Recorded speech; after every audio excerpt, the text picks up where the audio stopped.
ورحمة الله تعالى وبركاته. الحمد لله رب العالمين والعاقبة للمتقين والصلاة والسلام على رسوله سيدنا محمد وآله وأصحابه أجمعين.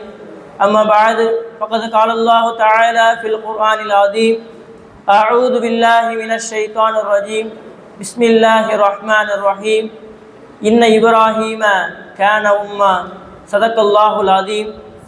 وقال نبينا صلى الله عليه وسلم: أنزل الناس منازلهم، أو كما قال عليه الصلاة والسلام. அளவற்ற அருளாளனும் நிகரற்ற அன்புடையவனும் ஆகிய எல்லாம் வல்ல அல்லாஹை புகழ்ந்தவனாகவரை ஆர்வம் செய்கின்றேன். சாந்தியும் சமாதானமும் என் உயிரினும் நபி ஸல்லல்லாஹு அலைஹி வஸல்லம் அன்னவர்கள் மீதும், அன்னாரை அப்படியே பின்பற்றி வாழ்ந்த உத்தம சத்திய சஹாபாக்கள், தாபிஈன்கள், தபஅ தாபிஈன்கள், நாதாக்கள், வலிமார்கள், குறிப்பாக இந்த அவையிலே குழும்பியிருக்கக்கூடிய சகோதரர்கள் அனைவர் மீதும் உண்டாவதாக. ஆமீன். கண்ணியத்திற்குரித்தான முஃமினீன்களே, சகோதரர்களே, இஸ்லாமிய மார்க்கம் என்பது உடல் நலத்திற்கும் மனநலத்திற்கும் ஆன்மீக நலத்திற்கும் சம அளவில் முக்கியத்துவம் கொடுக்கிறது. ஒரு மனிதன் மனதை எப்படி பக்குவப்படுத்த வேண்டும் என்பதை குர்ஆனும் ஹதீஸும் தெளிவாக கற்றுத்தருகிறது. அந்த வகையில் ஒரு ஆலிம் என்பவர் எப்படி தன்னுடைய சமூகத்தாரை உளவியல் ரீதியாக வழிநடத்த வேண்டும் என்ற சில செய்திகளை உங்களிடத்தில் பகிர்ந்து கொள்வதற்கு நான் ஆசைப்படுகிறேன். உம்மஹாத்துல் முஃமினீன் அன்னை ஆயிஷா ரலியல்லாஹு அவருடைய வீட்டிற்கு ஒரு ஏழை வருகிறார். அவருக்கு ஆயிஷா ரலியல்லாஹு அவர்கள் உணவு விருந்து உபசரித்து அனுப்பிவிட்டார்கள். அதே போன்று இன்னொரு நாள் ஒரு கண்ணியமான குடும்பத்திலிருந்து ஒருவர் வருகிறார். அவருக்கு விருந்து உபசரிப்பும் செய்து கண்ணியப்படுத்தியும் அனுப்பினார்கள். அப்பொழுது சஹாபாக்கள் கேட்டார்கள், இருவரிடத்திலும் வெவ்வேறு முறையில் நடந்து கொண்டீர்களே, ஏன் இப்படி நடந்து கொண்டீர்கள் என்று சஹாபாக்கள் கேட்டார்கள். அப்பொழுது அன்னை ஆயிஷா ரலியல்லாஹு சொன்னார்கள், இப்படித்தான் நபி ஸல்லல்லாஹு அலைஹி வஸல்லம் அவர்கள் கற்றுத் தந்திருக்கிறார்கள். அன்சிலுன் நாஸ மனாசிலஹும், மக்களை அவருடைய தகுதிக்கு ஏற்றவாறு நடத்த வேண்டும் என்று சொல்லி தந்திருக்கிறார்கள். இந்த ஹதீஸ் என்பது இரண்டு செய்தியை நமக்கு சொல்லுகிறது. முதலாவது, அவாம்களுக்கு, பொதுமக்களுக்கு ஒரு செய்தியை சொல்கிறது. ஒரு ஆலிம் என்பவர் உணவுக்கு வழி இல்லாமல் இந்த வேலைக்கு வரவில்லை. அவர் நினைத்தால் எந்த வேலைக்கு வேண்டுமானாலும் போகலாம். அப்படி இருந்தும் இந்த பொறுப்பை அவர் தேர்வு செய்து வந்திருக்கிறார் என்றால், அவரை பார்க்கக்கூடிய பார்வை என்பது கண்ணியமானதாகவும், அவரிடத்தில் பேசக்கூடிய பேச்சு என்பதும் கண்ணியமானதாகவும் இருக்க வேண்டும் என்பதாக இந்த ஹதீஸ் சொல்கிறது. ஆலிம்களுக்கு ஒரு செய்தியை சொல்கிறது. சமூகத்தில் மக்கள் பல்வேறு மாதிரியாக இருப்பார்கள்.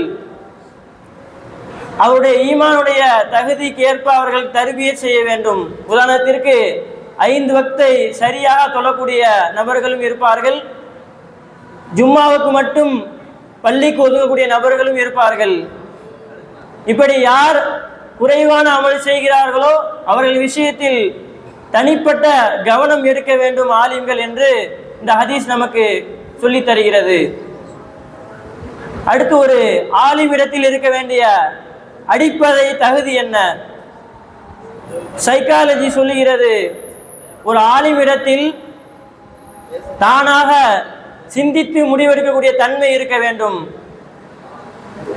நபி ஸல்லல்லாஹு அலைஹி வஸல்லம் அவர்கள் ஒரு விஷயத்தில் சஹாபாக்களிடத்தில் ஆலோசனை கேட்பார்கள். ஆனால் அந்த விஷயத்திற்கான முடிவை நபி ஸல்லல்லாஹு அலைஹி வஸல்லம் அவர்கள் தான் எடுப்பார்கள். ஹுதைபியாவுடைய ஒப்பந்தத்தின் போது காஃபிர்கள் கடுமையான ஒப்பந்தங்களை போடுகிறார்கள். உங்களுக்கு இந்த வருடம் உம்ரா செய்வதற்கு அனுமதி இல்லை, வந்த வழியிலேயே நீங்கள் சென்று விட வேண்டும். மக்காவிலிருந்து யாராவது இஸ்லாத்தை ஏற்று மதீனாவுக்கு வந்தால் அவரை திருப்பி அனுப்பிவிட வேண்டும். மதீனாவிலிருந்து யாராவது இஸ்லாத்தை ஏற்று வந்தால் நாங்கள் திருப்பி அனுப்ப மாட்டோம் என்று கடுமையான ஒப்பந்தங்களை போடுகிறார்கள்.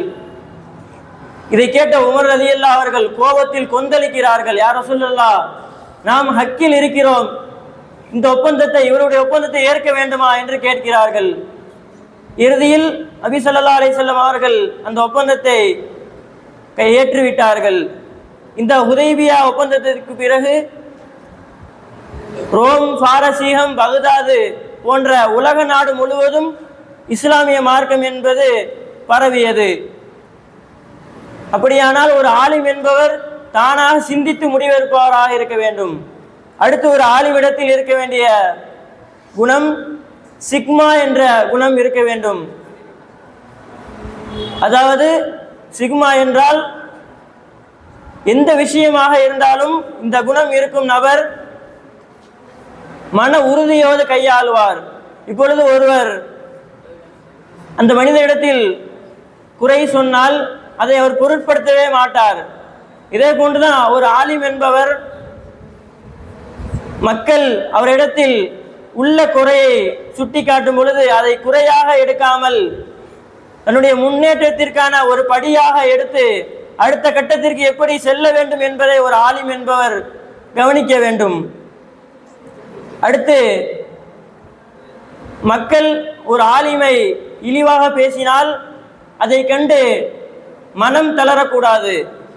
நபி ஸல்லல்லாஹு அலைஹி வஸல்லம் அவரிடத்தில் ஒரு மனிதன் வந்து, நீங்கள் ஏகத்துவ பிரச்சாரத்தை விட்டுருங்க, உங்களுக்கு ஆட்சி அதிகாரம் அரபுலக அழகிய பெண்கள்லாம் தரோம் என்று சொல்கிறான். அப்போ நபி ஸல்லல்லாஹு அலைஹி வஸல்லம் அதெல்லாம் வேணாம் என்று சொல்லி மறுத்து விட்டார்கள். அப்போ அந்த மனிதன் சொல்கிறான், இவருக்கு பைத்தியம் முடிச்சிருக்கு, அதனால தான் இவர் இந்த மாதிரிலாம் பேசுகிறாரு அப்படின்னு சொல்கிறான். அப்பொழுது நபி ஸல்லல்லாஹு அலைஹி வஸல்லம் அவர்கள் அழகாக சொன்னார்கள், எனக்கு பைத்தியமும் இல்லை, பைத்தியத்திற்கான வைத்தியமும் தேவையில்லை என்று அழகாக சொன்னார்கள். இன்றைக்கு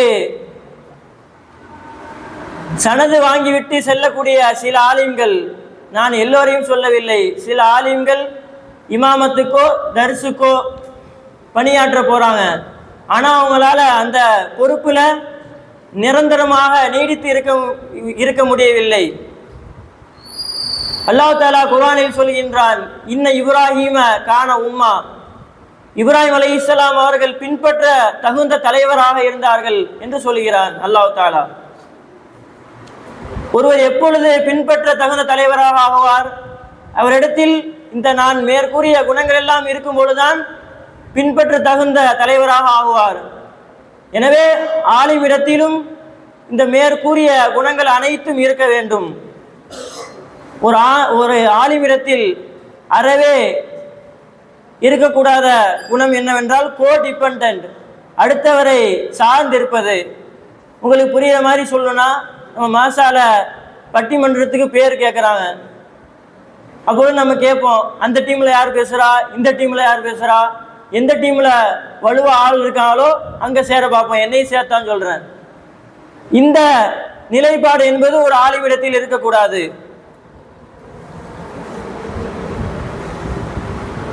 அடுத்து கூச்ச சுபாவம் என்பது ஒரு ஆலிமிடத்தில் இருக்கக்கூடாது. ஒரு இடத்தில் ஒரு கருத்தை சொல்லும் பொழுது அவர் இப்படி நினைச்சிருவாரோ அப்படி நினைச்சிருவாரோ என்ற கூச்ச சுபாவம் இருக்கக்கூடாது. பாக்கியாத்தினுடைய பானி ஹசரத் அப்துல் வஹாப் தாமத் பரக்காத்துஹு, அல்லாஹ்வுடைய சேவையை பொருந்திக் கொள்வானாக, அவர்களை